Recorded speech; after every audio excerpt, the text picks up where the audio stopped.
নমস্কার, রাখি রেশলে সবাইকে স্বাগত। আজ আমি নিয়ে এসেছি চিংড়ি মাছের দো পেঁয়াজা। রুটি পরোটার সাথে আর গরম ভাতের সাথে খুব সুন্দর লাগে দো পেঁয়াজা। তো আমি কিভাবে করি সেটাই আপনাদের কাছে শেয়ার করছি। এইভাবে একবার করে দেখতেই পারেন। মাছ কেটে ধুয়ে নিয়েছি, আর পিঠের কাছে একটা কালো শিট থাকে, সেটাও আমি বাদ দিয়ে নিয়েছি। এখানে সামান্য নুন আর হলুদ মাখিয়ে রেখে দিলাম। কড়া বসিয়ে তেলটা গরম করে নিয়ে তাতে দিয়ে দিয়েছি সরষের তেল, আর তেলে দিয়েছি সামান্য একটু নুন দিয়ে হাই ফ্লেমে আর কি তেলটা গরম করে আমি দিয়ে দিলাম মাছটাকে। মাছগুলো আমি একেবারেই দিয়ে দিলাম। মাছটা 90% ভাজা হয়ে গেছে, এবার আমি তুলে নিচ্ছি। বন্ধুরা, ভিডিওটি দেখার সময় অবশ্যই একটা লাইক দিয়ে দেখা শুরু করো। তোমরা কমেন্ট করে দাও, লাইক দিতে ভুলে যাও। যারা লাইক দাও না আমি তাদেরকে বলছি।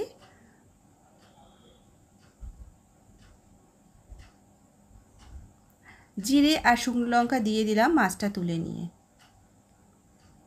এক্সট্রা করে আর তেল দিচ্ছি না, ঘরোয়া রান্না, তাতে কিন্তু একটু তেলটা কম খাওয়াই ভালো প্রতিদিনের খাবারে। মাঝারি সাইজের পেঁয়াজটা আমি দিয়ে দিলাম। এখানে দিলাম কাঁচা লঙ্কা আর টমেটো পেস্ট।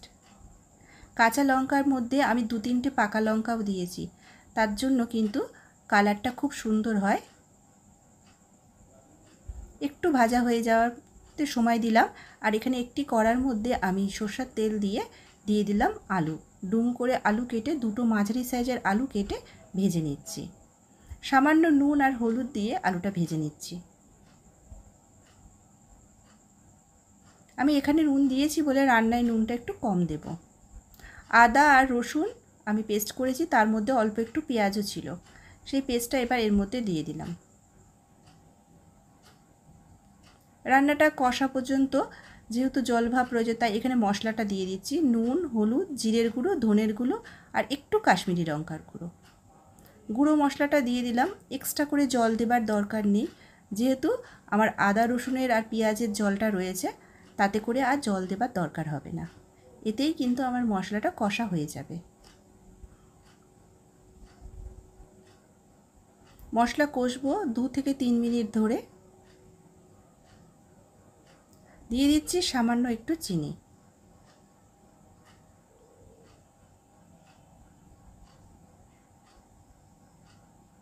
বন্ধুরা, ভিডিওটি দেখার সময় লাইক দিও, অনুরোধ থাকলো।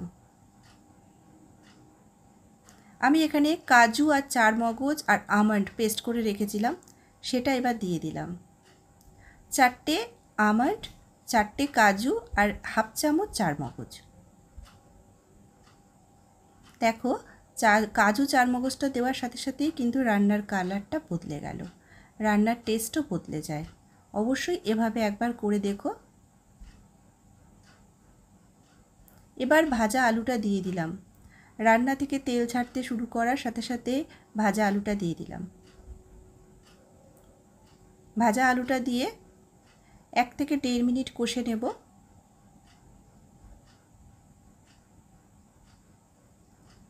ভিডিওটি পুরো না দেখলে রান্নাটা বুঝতে পারবে না, তাই তোমাদের অনুরোধ থাকলো ভিডিওটা পুরো দেখো।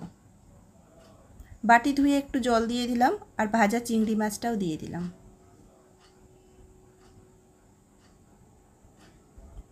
এবার ভালো করে কষে নিচ্ছি রান্নাটি। আরেকটি জায়গায় গরম জল বসিয়ে দিয়েছি, সেই গরম জলটা আমি এখানে দিয়ে দিলাম। তোমরা যদি একটু বেশি ঝোল ঝোল খাও তাহলে কিন্তু জলটা বেশি করে দেবে, তবে আমার মনে হয় চিংড়ির দো পেঁয়াজাটা গা মাখাই ভালো লাগে। আমি কিন্তু সেভাবেই করব, তাই জল খুব বেশি দিলাম না। একসাথে মিশিয়ে নিয়ে এবার ঢাকা দিয়ে দিলাম 2 মিনিটের জন্য। 2 মিনিট পরে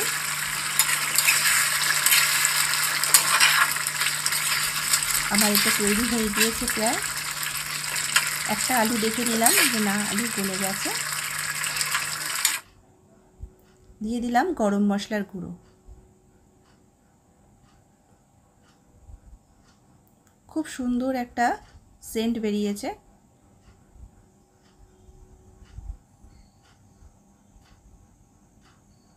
ভিডিওটি ভালো লাগলে অবশ্যই লাইক কমেন্ট করে আমাকে জানিয়ে যাবে। আমি এবার নামিয়ে নিচ্ছি। আমার দো পেঁয়াজা তৈরি।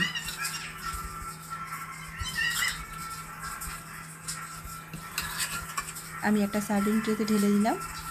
দেখো কীরকম হয়েছে। ভিডিওটি পুরো দেখার জন্য অসংখ্য ধন্যবাদ। আর যারা পুরো দেখছো আর অবশ্যই একটা লাইক কমেন্ট করে যেও অনুরোধ থাকলো। ভালো থেকো। আবার নতুন কোনো ভিডিও নিয়ে তোমাদের মাঝে চলে আসবো।